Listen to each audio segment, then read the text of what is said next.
The second topic we've got here is giant and little people.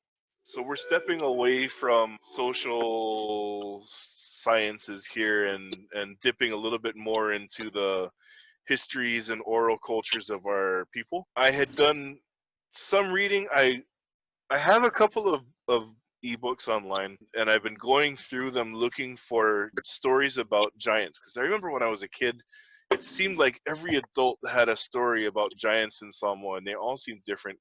I can't remember any of them and I've been having a really hard time finding them now aside from Vaya. And then there was also I remember there was story of a giant who was buried and then they built a church, a chapel above it in on Savai'i. So the only thing that I see that's as common as giants within the different cultures, just at a glance, are little people. O tutoi mai aso ana mua, from the phrase "the remnants of things from long ago," and these were what we call the little people who were hidden from plain sight from average folks.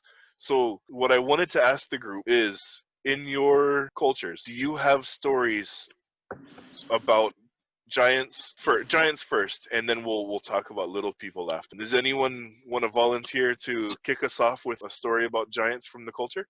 I have I have not heard any Tongan giant stories. So yeah, I would like to hear any, but I never did hear any giant stories. One of the things I wanted to share about Tonga that I've heard, it's impossible for people to do any real archaeological research for giants in Tonga because all of the sites are so sacred. There is literally no way that any Westerner could just go and start digging up remains in Tonga. They would be like on the spot. And I get the feeling that it might sort of be the same way in Fiji too. Too. What do you think? Okay, with regards to giant, in our stories and mythologies, you might say, we have been told that the Tuawas are quite different. In some cases, they were actually gods, as in the case of Tuin Delay Ngau, I think is his name. He was known as a god of the island of Ngau. And the story about him is he was a man who's, they say he was so tall, if somebody saw him from afar, they'd think he was a tree if he was standing with the trees in a forest. But then he'll stand up. They say that's when he's sitting down or something. But when he stands, his head and shoulders above the tree levels, above the taller trees. That being said, there have also been a story about him is that unlike the other gods, he didn't go looking for people, but the people found him, or two men actually. They saw this tall guy just walking through the forest, and then when he reaches the edge of the beach, he just tells his body parts to go and wash themselves, and they just sort of detach and roll or whatever, make their way to the water, and then afterwards they come right back and start piecing themselves back together. So, so later on, they followed this guy, and he asked them if perhaps why were they following him, and they said, "Oh, we're just following you because we think you're a god." So I said, "Okay, if I'm a god, then we should start eating, yeah." So they start digging up a lava, umu, and what he does is he just starts calling out the names of the tools and all that they need. So starting with the spade and the leaves, the rocks, fire for the wood and all. But at the end of it all, he calls out meat, and no meat falls down. So then he asks his two followers, which one of you has more faith? And they said, and then one of them jumped forward and he said, "Me, I'll do whatever you ask me." So he said, "Okay, then you'll have to lie down in the lava." So when he lay down in the lava, in the same manner, he started calling out stuff that they needed, and they covered up the lava and they waited the appropriate time. And then when they started uncovering it, after the first layer, they found mats, fine mats. Second layer, they found masi or tapa. And third layer, they found vegetables. And then the fourth layer was the man himself. And he was dressed really well, like dressed in the finest of masi or whatever they wore back then. And he got up, and below him was all the meat. Like the layer after him was all the meat. And then after so they did the same thing later on with at the village, and that was when they proclaimed the giant as their god. So that's the story of, that's like one story among many that I picked out for this conversation. That is an awesome story. Thank you for that. I really wouldn't mind if you felt like sharing another one, but if you don't, it's all good. But that I was think a really good story. Oh, Masawan. so his arms was coming off and his legs. Whoa! And he's a wizard. He just caused things to go. Whoa! I will read your book, bro. I will read a book. And you write Eddie. Whoa! Me too. Me too. Wow, that's a good movie. I will watch that movie. That's not a movie. If we make a movie, oh. Do we have any others? I know I didn't want to tell the story of Vaya because my memory is so really bad with things that, especially things that I read, and I haven't read it for a couple of days, so I don't trust my own memory with that. But Malsi, do you want to tell the story of Vaya and Apollo? Yeah, first of all, the story of Vaya and Apaula. Vaya was a warrior in Samoa, and he lives pre-recorded history days. So we don't really have a record of when he was alive. But according to Samoan belief, yeah, he was a Samoan, and he lived in Samoa. And because he was so renowned for his capabilities, what had happened was that the Fijians came and they wanted to test his power. So Apaula came with the Fijians to test Vaya's power. What then ended up happening was that when they took their boat and got into the harbor over there in Napia, Vaya picked up the boat and put it on top of the trees.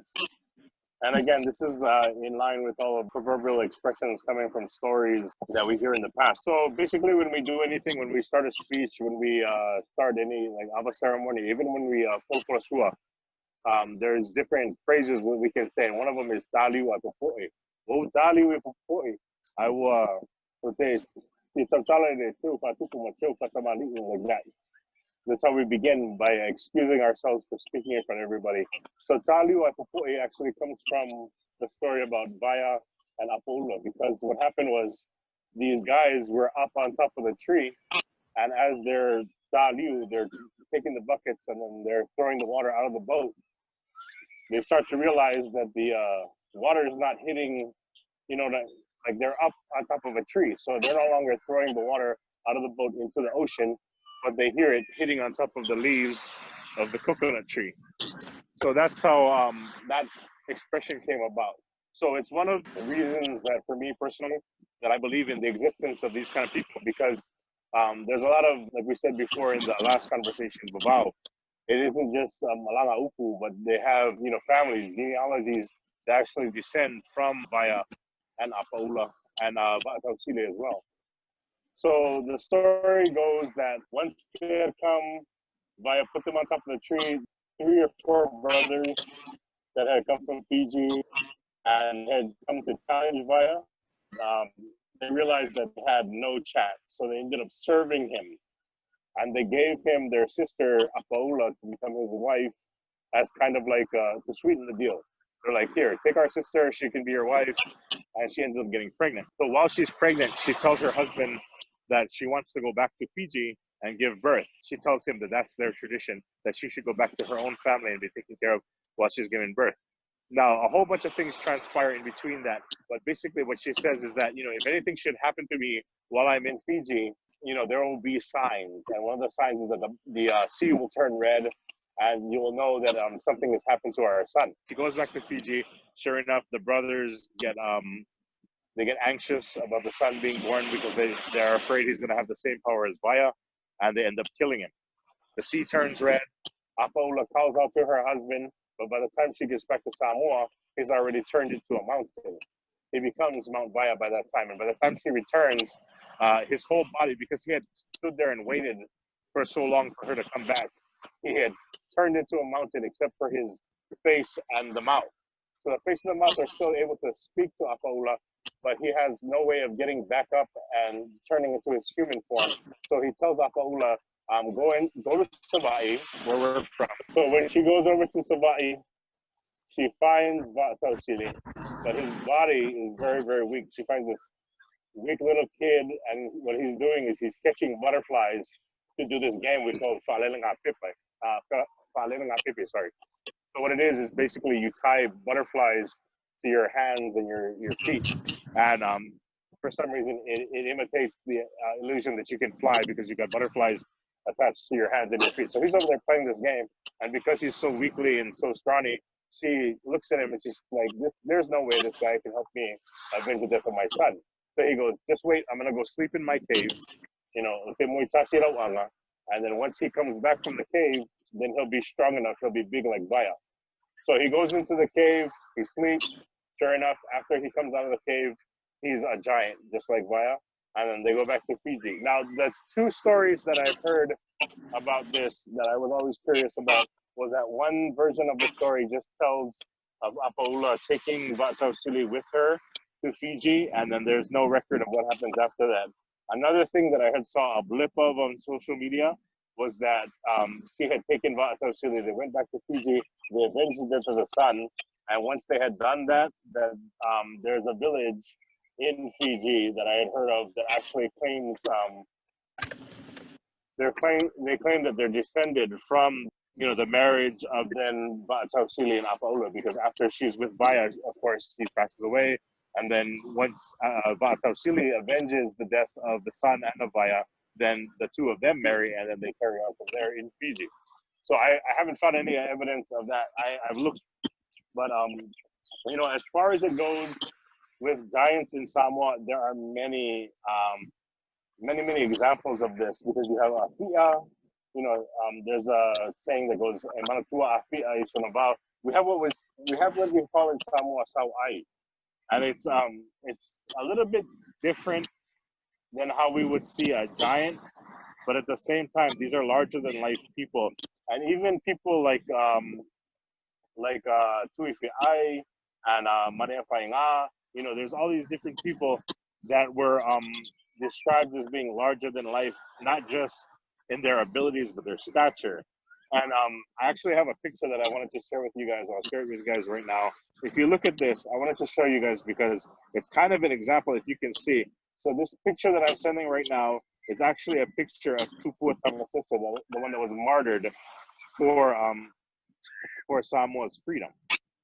So if you look at him, you can already tell, like, his head is bigger than any other head in this whole group of people, all these Samoans standing in the front of this office of the Mao. You can just see the size difference in this Salii right here and the rest of the guys that are standing all around him. And it's not really duly noted. Like, I looked him up on Wikipedia, and it doesn't talk anything about his size, but it talks a lot about what he accomplished for the freedom of Samoa. It's interesting to note that, during that time, the existence of giants was a lot more accepted because there were people that actually fit that description, like Tupua Tamasese, like Mane Fainga, like Afia, and so many others. And even Suluape. When Suluape was down here, Pika, he actually had a part in the whole Amanuu class that was taught to us, when they came down from New Zealand. And they have actually a burial ground for all the former Suluapes. And Pika was one of the guys who was ordained to go and clean the bones of the ancestors of the Suluape title. And what he says to us, his experience and his account of it, was that these guys actually had bones that were, the size of much larger people than we had today. So I totally subscribe to the existence of giants. I know today's science. Even today, we have guys like Andre the Giant. We have guys. One of the world's tallest men, I believe, today works with Bruno Circus, and I think he's a Fijian, if I'm not right. Two might know more about this than I do, but I've seen pictures of this Fijian guy that's very tall, and he's come through Samoa before because of his work with Bruno Circus. I totally believe that these guys existed back in the day, and it was part of the reason why they were given so much reverence. And, a lot of the Matai titles that were created to this day had to do with the stature of these guys. not just the things that they accomplished, but because of their physical stature, that set them apart from everyone else. Thank you. I'm sorry, Rupen, you go for it. Yo, okay, well, first, just two things that I heard growing up, like the others too. There's no actual written stories when it comes to myth and legends about giants, but I know of two though growing up. One was the sleeping giants in Nandi. So there's this huge tourist attraction in Nandi of sleeping giants, what appears to be sleeping giants. Well, the story I heard growing up was when it reached the time where the villagers in Nandi, they were constantly under attack by certain neighbors. So what they did was that they called on the sea to send them a savior, and this giant just came out of the, sorry for the sound effects, came out of the sea, and then he started destroying all surrounding villages. But there was a price to pay for it though, because this giant had to eat and would only eat humans. So it reached that stage where the villagers would have to sacrifice their children or sacrifice most of their village members just so that the giant wouldn't destroy the entire village also. But the story behind is that as time goes on, I think the villagers got fed up and they seek the help of the other villagers. So what they did, they tricked the giant. They poisoned his food. Poisoned one of the human sacrifices. And once he ate, he fell asleep. He dropped, and they just clubbed him to death. I don't know what they used to club him to death, but they did. Until now, his body is right there in Nandi. That's the first one. The second one was an interesting one. I heard this. Well, I actually got it from my grandfather when I visited Lau, Punombolavu, when I was 12 years old. So there's this traditional chant that they talk about moving coconut trees and how coconut trees. I mean, people as tall as coconut trees came to their village, and there was war, of course. But then I was speaking to my grandfather about it because that didn't make any sense at all. So what he said was that they weren't actually giants. They were just the Tongan invaders. The reason why they were described as giants because at that time our ancestors were smaller compared to our Polynesian cousins who are practically giants. So that was the whole take on it. So that was for me that was the most interesting thing because of course my grandfather had a view that wasn't liked by many. But yeah, I found that interesting. Just that particular story itself, how people in Laos thought they were giants when in actual fact it was the Tongans who came to destroy us. My grandfather was taller than your grandfather. I was gonna say against the grain, man. I like that. Thank you. No, I was just gonna say, I just remembered too, by you guys mentioning that, is that here in Hawaii, a lot of these mountains that are here are also regarded as the same as in Samoa. Like they were originally people, and also in Samoa, also the original creation story has a lot to do with Kukuila having a couple of giants that were fighting back and forth, and the big mass of land that's in Pakumafuki is actually supposed to be the head of one of the giants that lost the fight. So I had forgotten about that. There's a lot of records, according to our people, of larger than life, way bigger than we can understand, people who existed in those days.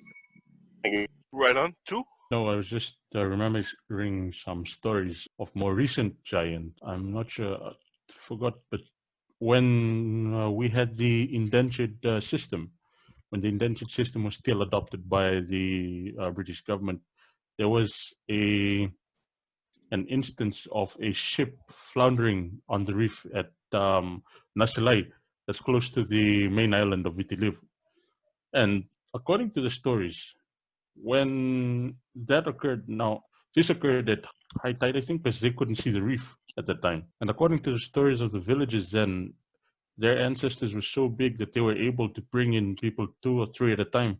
And when I asked them, how did they carry them? Did they make stretchers? They said, no, they just one over the shoulder and one under the arm. Lastly, I was listening to one of my cousins.